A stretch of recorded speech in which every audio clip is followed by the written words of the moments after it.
Playing sick. Early in my first grade experience, I learned how to play sick.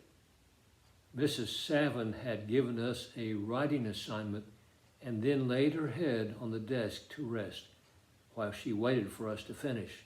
I was in a panic. I had no pencil. We Deckard kids were a bashful bunch, and I didn't know that I could simply shout out, "Teacher, I need a pencil." So I raised my hand. A lot of good that did. Remember, the teacher's taking a nap. I raised my hand higher and even waved it back and forth. No good. By then, the other kids were halfway finished, and I was nearly in tears. And then, all together in tears, and sobs, and heaving shoulders. The girl sitting next to me shouted out, "Teacher, Jem is crying." Mrs. Savin awoke, got up from her desk, and came back to me. "What's wrong?" she asked. I thought it would be stupid to say that I didn't have a pencil, so I said, "I'm sick." The nurse must have been off that day. She could easily have determined that I was a faker.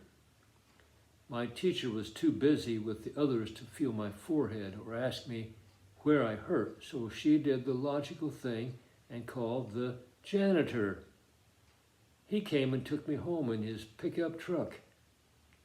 We pulled into our driveway and he told me to wait in the truck while he spoke with my mother. She wasn't home. He came back and said we'd wait for her, and then reached behind the seat and produced a fiddle. He began playing and kept me entertained until here came Mom down the sidewalk. The janitor left.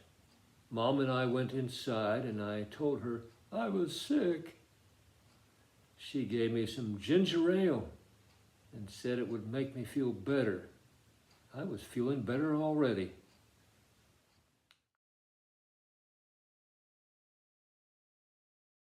Playing sick again. The first time that I played sick went so well that a few weeks later I decided to do it again. One morning I awoke in time to get ready for school, but I was feeling a little grumpy. I just lay there until Mom came in to check on me. "Why aren't you up?" "I'm sick." She stuck a thermometer under my tongue, gave it a couple of minutes, then looked at it and said, That sounded very professional. Doctors often say that. She pointed out that my temperature was normal. She wanted to know what hurt. "My stomach," was the best I could do on short notice. If I had had more time, I could have come up with something better. A broken leg, a ruptured spleen, or acid reflux. But as it turned out, my mom was a soft touch, and the sick stomach thing was good enough for her. So she said, "You had better stay home from school and stay in bed." Then she brought me some ginger ale. Before continuing, you must know two things.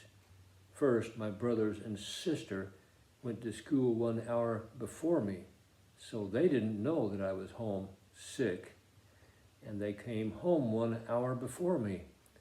If they came home and found me there, they might ask too many questions, and I could be forced into lying some more.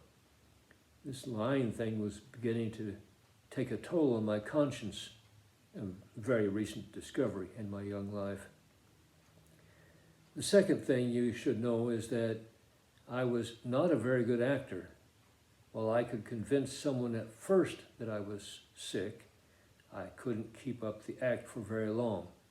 So after I had been sick for about 30 minutes and had the day off from school and had downed a glass of ginger ale, for all that ails you, I made a sudden and miraculous recovery.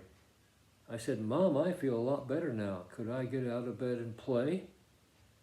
Again, my mom, the soft touch, allowed it, and I played happily for the next few hours until I realized the others would soon be returning home from school. A brilliant scheme of deception started coming together in my 7-year-old brain. I'll hide in the laundry room under the wash tub and stay put for 1 hour.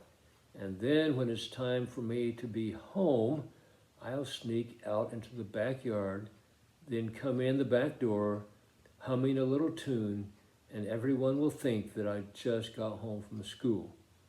Great plan. But first I had to get Mom on my side.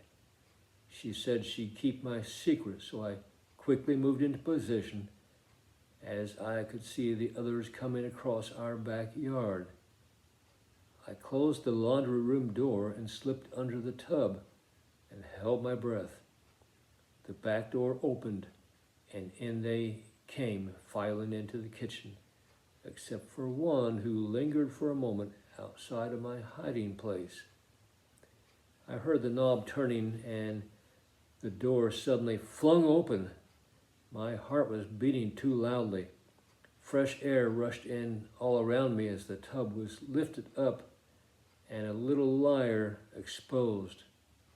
"What are you doing here?" demanded a large voice. "Why aren't you in school?" It was my brother David, 4 years my senior. I don't recall ever playing sick since then.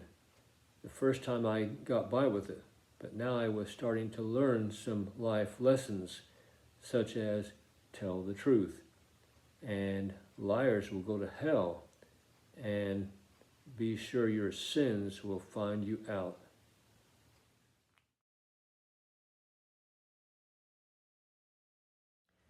Kidnapped. Late one afternoon, my sister Susan, Dee, and I were out exploring in the neighborhood. We came upon a vacant lot with a small wooden shed on it. Just like Goldilocks, we decided to peek inside. It was empty except for a few pieces of scrap metal lying on the floor. We turned to leave and head home for supper, but there were 2 older boys standing in our way. They demanded to know what we were doing in their clubhouse. We were just looking. We didn't think it belonged to anybody. We started for the door, but one of the kidnappers put a crude locking device on it so we couldn't escape.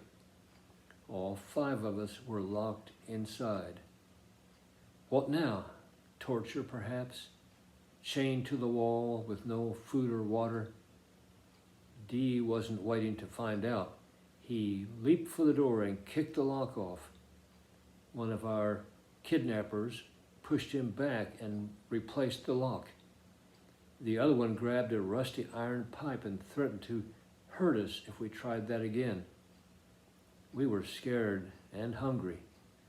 What was probably minutes seemed like hours. Then we heard a familiar voice calling out our names. It was our brother David, this time not scolding me, but coming to the rescue. "Are you in there?" he shouted just outside the door. "Yes, help us," we responded. He kicked in the door and our kidnappers fled. "It's time for supper," he said. We all walked home together full of gratitude for big brothers. Later in life, I realized that our lifeguard in heaven is watching and sending angels or big brothers out to rescue on many occasions.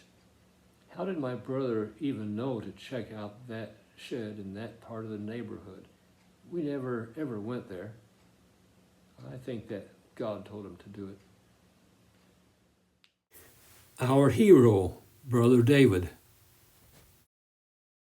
And here's the whole family, left to right, Alan, Bill, David, Susan, and Jim. And in the back, Dad and Mom.